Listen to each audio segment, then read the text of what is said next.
Today we will start our next chapter, chapter 3rd, how many squares. This chapter is totally related with the perimeter and area. As you know that what is perimeter? Perimeter is the outer boundary of any object or thing. Like this is a blackboard. And what is the perimeter of this blackboard? Means outer boundary. This is the boundary of the blackboard. So this is called perimeter. किसी भी चीज की outer boundary का जब हम plus करते हैं तो वो क्या जाता है आपका perimeter. Now area. What is area? The space occupied by anything, any object is called area. Like this is a black board and the black part, blackboard का बीच का जो ब्लैक पार्ट है वो पूरा स्पेस जो आपका क्या है कवर किया हुआ, दैट इज कॉल्ड एरिया. तो कोई भी चीज है उसका पेरीमीटर क्या होगा? Outer boundary. ठीक है, that is called perimeter. And what is area? किसी भी ऑब्जेक्ट के बीच का स्पेस, जैसे आपका ये पूरा ब्लैक पोर्शन है, that is called area. So let us start our this chapter, how many squares. So this is your chapter number 3rd, how many squares. As you know that what is square? Square which have 4 equal sides and the angle is 90 degree. Squares में आपकी सभी sides क्या होती हैं? Equal होती हैं और angle 90 degree का होता है. तो measure the side of red squares on the dotted sheet. Now this is a dotted sheet paper. जब आप इसे मेजर करेंगे तो this is your 1 centimetre, 1 unit. इसे आप क्या लेंगे? 1 unit. Draw here as many rectangles as possible using 12 such squares. This is your 1 centimetre, 1 unit. इसे आप क्या लेंगे? 1 यूनिट. तो सेम आपके जो है वो यहाँ पर और भी आपके ये देखिए आपके क्या बन रहे हैं? ये स्क्वायर बन रहे हैं. जब आप इन डॉट्स को आपस में ज्वाइन करेंगे तो आपके ये क्या बन रहे हैं? स्मॉल स्मॉल जो है वो 1 यूनिट के क्या बन रहे हैं? स्क्वायर्स बन रहे हैं. तो क्वेश्चंस में आपका दिया है कि आपने 12 सच स्क्वायर, आपने ऐसे ही 12 स्क्वायर्स लेने हैं, फिर उसकी आपने रेक्टेंगल बनानी है. तो जैसे आपके की इस फिगर में दिया है ये 12 आपके क्या है? स्क्वायर है. तो सेम इसी टाइप में अब आपने यहाँ पर क्या करने हैं? रेक्टेंगल्स बनानी है.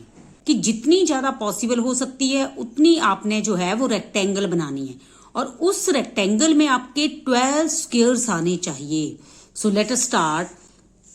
Now you have to take, this is 1 2 3 4 5 6 7 8 9 10 11 12.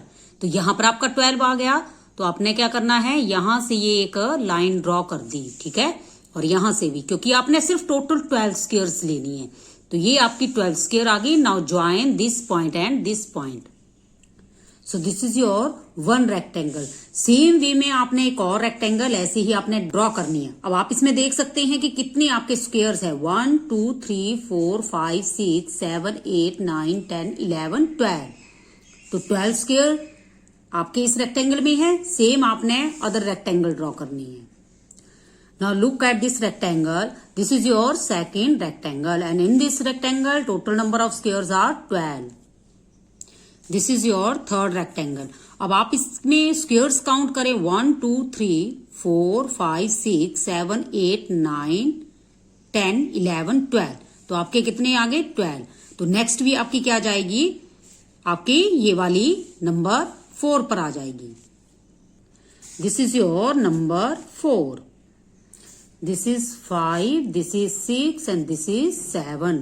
तो total number of how many rectangles could you make? तो आपने कितनी टोटल आपने रेक्टेंगल्स बनाई? So right here 7. Now here is 1 rectangle where the total number of squares are 12.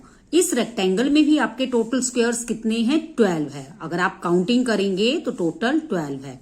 Each rectangle is made out of 12 equal squares. So all have the same area, but the length of the boundary will be different. अब students आप इसमें से आप देखेंगे कि आपके जो है वो हर इसमें आपकी 12 रेक्टेंगल्स आपकी है, ठीक है। 7 आपके पास रेक्टेंगल्स आ गई और 7 रेक्टेंगल्स में 12 क्या है आपके स्क्वेयर्स हैं। तो व्हाट इज द एरिया, तो आपका एरिया क्या होगा, जैसे आपको पहले भी बताया था कि एरिया जो होता है जो बीच का स्पेस ऑक्यूपाई होता है, जो बीच का स्पेस आता है उसको क्या कहते हैं हम, एरिया। तो सभी का एरिया क्या होगा, इक्वल। क्यों होगा इक्वल, क्योंकि बीच के स्पेस में टोटल नंबर ऑफ स्क्वेयर्स कितनी है, 12 है, सभी फिगर में 12 है, तो इसका एरिया क्या होगा, सेम होगा। और एरिया कितना होगा, 12, because the total number of squares are 12। And what is the perimeter, लेकिन पेरीमीटर क्या होगा, इसका डिफरेंट होगा, क्योंकि पेरीमीटर क्या होता है, आउटर बाउंड्री, ये जो बाहर वाली बाउंड्री है that is called perimeter. So the perimeter is different, तो इसमें पेरीमीटर क्या होगा, डिफरेंट होगा।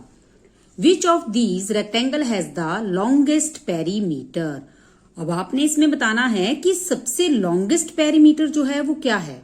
सो लॉन्गेस्ट पेरीमीटर का मतलब क्या है कि सबसे ज्यादा पेरीमीटर कौन सी फिगर का है। तो आप फिगर 1 का अगर पेरीमीटर निकालेंगे तो पेरीमीटर क्या होता है, ये आपका 1 यूनिट है, ये 2 यूनिट है, तो यहां से यहां तक आपके टोटल कितने आ गए, 12, ठीक है। और ये आपकी 1 यूनिट आ गया 12, तो 1 आ गया 13, तो 13 में आपकी ये वाले भी टोटल कितने हैं, 12 और ये 1, तो 12 प्लस 12 24, 25, 26, तो फर्स्ट फिगर का पेरीमीटर जो है वो कितना आ गया, पेरीमीटर जो है वो कितना आ गया, 26। तो इसका भी पेरीमीटर कितना आ गया, 26, क्योंकि दोनों क्या है, सेम है। अब आपके पास 3rd, 4th, 5th, 6th और 7th भी क्या है, सेम फिगर है, तो इन सभी का पेरीमीटर भी क्या होगा, सेम होगा।